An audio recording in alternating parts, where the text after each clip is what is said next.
Chapter 10. A storm had been brewing in Aadhira's life for weeks, and now the tempest had taken a darker turn.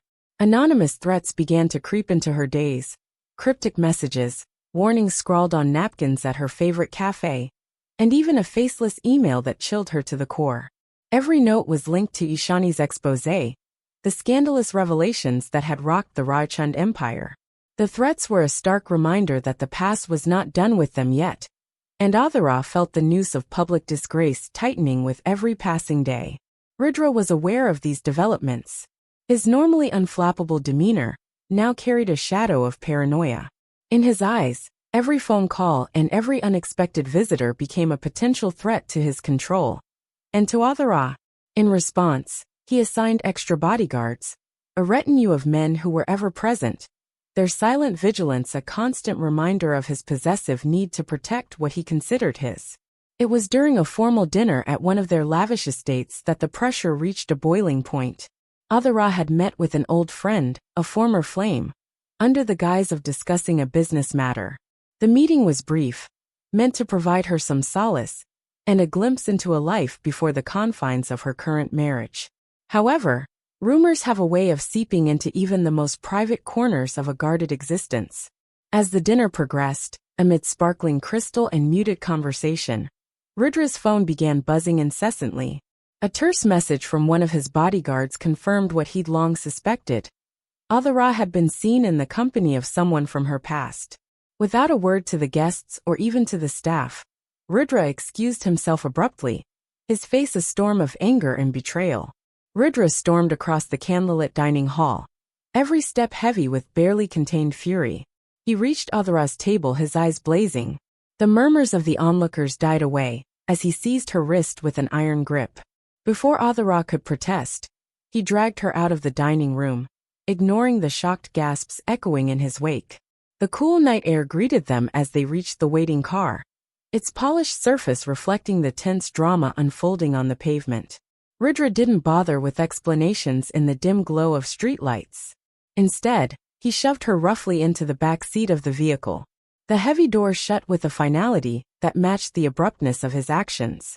Inside the car, the atmosphere was suffocating.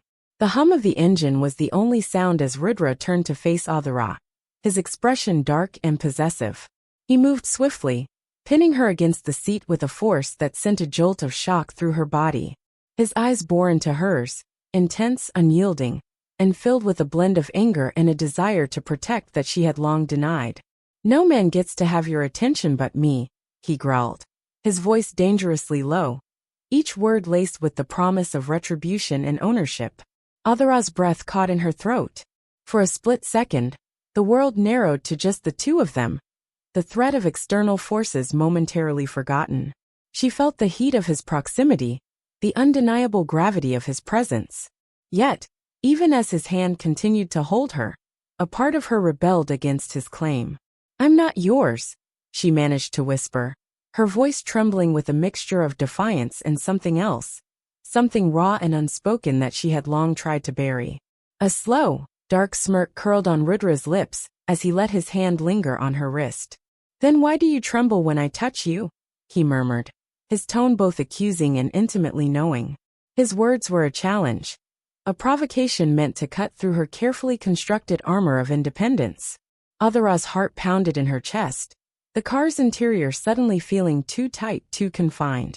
She knew his question was more than a tease. It was a reflection of a truth she had been too afraid to acknowledge.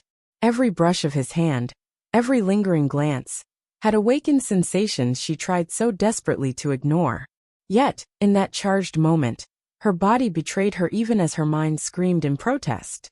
The car was silent except for the soft thrum of the engine and the sound of their uneven breathing. The world outside rushed by in a blur of city lights, but within that small space, time seemed to stretch into eternity.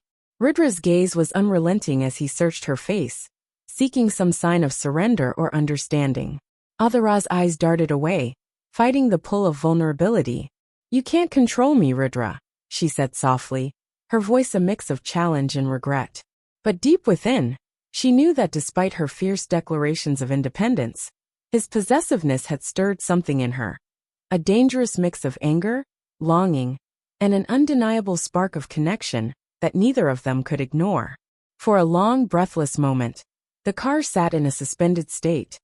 Two souls locked in a battle of wills and emotions, each unwilling to fully yield, yet unable to escape the magnetic force that drew them together.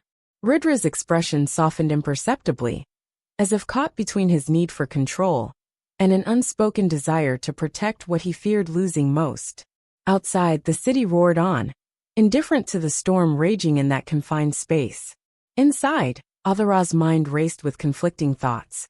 Was this merely another display of his jealousy, or was it the first genuine sign that he cared, in a twisted, possessive way, more than he would ever admit?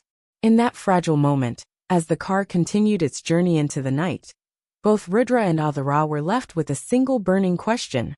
What price were they willing to pay for a love that was as fierce and dangerous as it was inevitable?